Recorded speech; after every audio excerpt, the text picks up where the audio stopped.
அலையும் செல்வம் நம் நண்பர்களுக்கு வணக்கம். நம்ம பார்த்துட்டு இருக்கிறது திருக்கழுக்குன்றத்தில் உள்ள வேதகிரீஸ்வரர் பக்தவச்சலேஸ்வரர் திருக்கோயில். ஓம் நம சிவாய.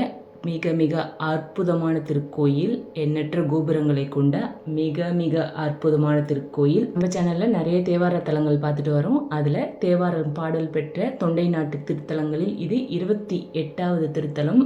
இந்த கோயிலுக்கு பல சிறப்பு உண்டு. இங்கே சிவபெருமான் சுயம்புமூர்த்தியை அருள்பாலிக்கின்றார்.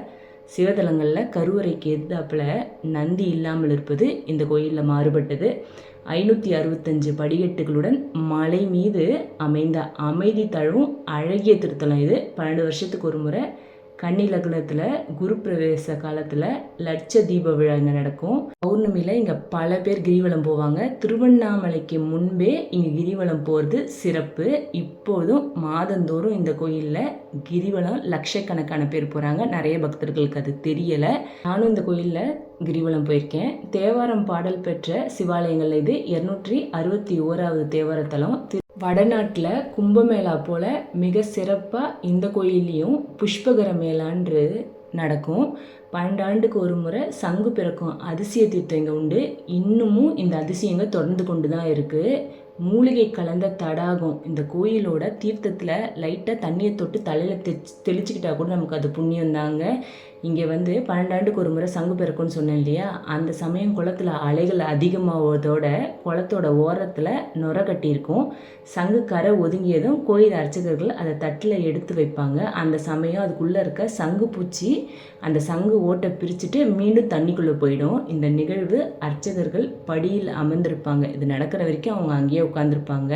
இந்த அரிய வகை நிகழ்ச்சிக்கான பல்லாயிரக்கணக்கான பக்தர்கள் கோயிலை சுற்றியும் நிரம்பி இருப்பாங்க. சாதாரணமாக உப்பு நீரில் கடல் நீரில் தான் சங்கு பிறக்கும். இங்கே மட்டும்தாங்க சாதாரண தண்ணீர்லேயே சங்கு பிறக்கும். இது சரியாக 12 ஆண்டுக்கு ஒரு முறை தான் தோணும். இது போல் அதிசயங்கள் வேறு எங்கேயுமே கிடையாது.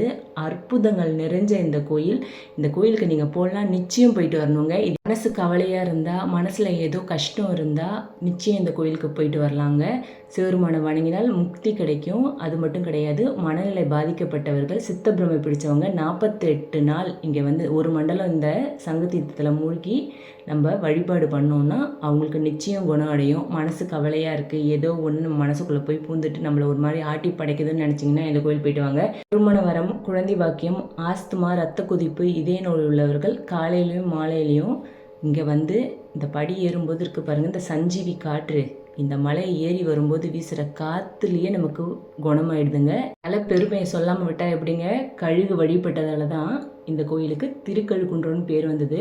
பிரம்மனின் 8 மானச புத்திரர்கள் சாருபிய பதவிக்காக தவம் இருந்தாங்களாம். முடிவில் சாருபியன்னு வரம் கேட்பதுக்கு பதில் சாயுட்சேயன்னு கேட்டதுனால கழுகாக மாறிட்டாங்களாம்.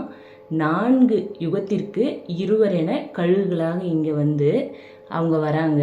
சர்க்கரை பொங்கல் பிரசாதம் உண்டு செல்வர். நண்பகல் நேரத்தில் இந்த காட்சி நம்மளால் அங்கே பார்க்க முடியும்.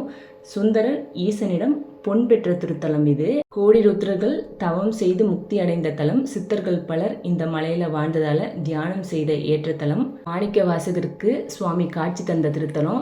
என் உடல் விழும்போது நீதான் எனக்கு துணைன்னு ஈசனை பட்டினத்தார் உருக்கமாக வழிபட்ட திருத்தலம். உலகில் உச்சமான அமராவதி நகருக்கு நிகரான திருத்தலம் இந்த திருக்கழுக்குன்றம்னு அருணகிரிநாதர் பாடியிருக்காரு.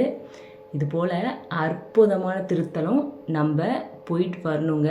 மலையை சுற்றி இருக்க தீர்த்தங்கள் 12ங்க. கழுகு தினமுமே ராமேஸ்வரத்தில் ஸ்நானம் செஞ்சு திருக்கழுக்குன்றத்தில் ஆகாரம் உண்டு காசியில் அடைக்கலம் ஆவதாக ஐதீகம். கழுகுகளுக்கு அமுதூட்டும் செயல் 1000 ஆண்டுகளுக்கு மேலே இங்கே நடந்து வருது. இது போல் அற்புதமான கோயிலுக்கு நாம்ளும் போகணுங்க. இந்த புண்ணியங்கள் நமக்கு கிடைக்கணும். இந்த பதிவை பார்க்குற அத்தனை பேரும் இந்த கோயில் போயிட்டு வாங்க. போயிட்டு வந்தவங்களாக இருந்தால் திரும்பவும் போங்க. போகாதவங்களாக இருந்தால் நிச்சயம் திருக்கழுக்குன்றம் போயிட்டு வாங்க. ரொம்ப பழைய நாள் கோயில். இந்த கோயிலை பார்க்குறதுக்கே போயிட்டு வரணும். ரொம்ப அற்புதமாக இருக்கும். மனசு ரொம்ப சந்தோஷமாக இருக்கும். மன அழுத்தம், ஏதாவது கஷ்டம் நம்ம யார்கிட்டையும் சொல்லி கஷ்டப்படுறதை விட, நம்ம கஷ்டம் தீர்றதை விட கடவுள்கிட்ட போய் சொல்லுங்கள். நிச்சயம் அதுக்கு ஒரு வழி பிறக்கும், நல்லதே நடக்கும். நன்றி, வணக்கம்.